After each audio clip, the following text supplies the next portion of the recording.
Hello. Ever looked at the news and thought, huh, why is that a big deal?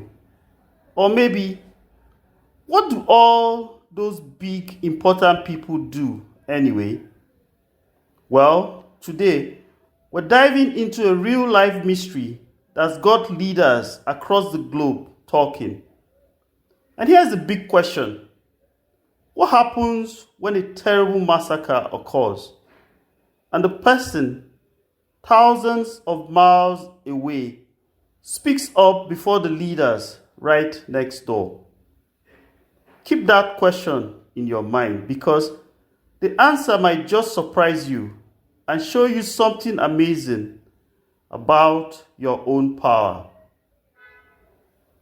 So, take your mind to the place called Benue State in Nigeria. It's a beautiful green place. But recently, something really sad and serious happened there on the nights of June 13 and 14 in a place called Yelwata. Most of these people were actually already forced to leave their homes because of other problems, and they were trying to find safety at a local Catholic mission. Now, here's where it gets really interesting. Thousands of miles away in Rome, Pope Leo on Sunday, just a few days after this horrible event, spoke about it. He prayed for the victims, especially the rural Christian communities of Benue State, who have been relentless victims of violence. He even prayed for security, justice, and peace in Nigeria. This quick response from a leader so far away got a lot of people in Nigeria thinking and asking questions. On social media, people wondered, why did it take so long for our own leaders to speak up?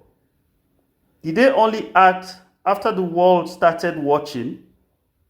One person even tweeted, "It's telling that the Pope, thousands of miles away, recognized the suffering of our people before our own president did."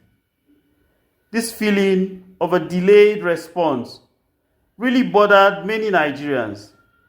It made them wonder if their own leaders felt the same urgency and empathy that Pope Leo showed. It also brought up a bigger problem. Many attacks in places like Benue, often on Christian communities, are sometimes called communal clashes by officials, even when there's evidence of serious organized violence. But then, things started to move. After the international attention, President Bola Tinubu announced he would visit Benue State to see things firsthand and talk to anyone involved: traditional leaders, religious leaders, community members, and youth groups. He even sent important officials like the Inspector General of Police and the National Security Advisor ahead of his visit. Other powerful groups and individuals in Nigeria also spoke up. The Christian Association of Nigeria, the Jama'atu Nasrul Islam, and the Ohaneze Ndigbo worldwide all condemned the killings and demanded urgent action. Even former Senate President David Mark warned that people might be forced to defend themselves if the government didn't protect them. Governor Hyacinth Alia of Benue State spoke out, saying that armed herders are entering the state, not with cattle, but with dangerous weapons like AK-47s. He explained that these attackers kill people, destroy communities, and then new groups sometimes move in. He even said some of the aggressors might not even be Nigerians, coming from neighboring countries like Cameroon. And here is some good news on the security front.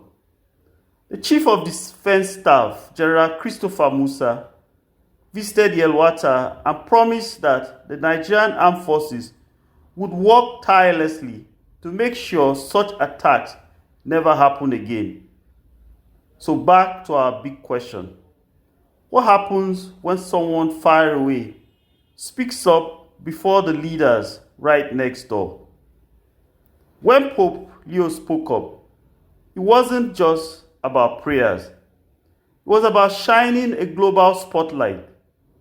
It was about showing that empathy and dignity for human life know no borders. Our hearts go out to the family members of the victims. If you enjoyed this, please like, share, and subscribe so you can get notifications.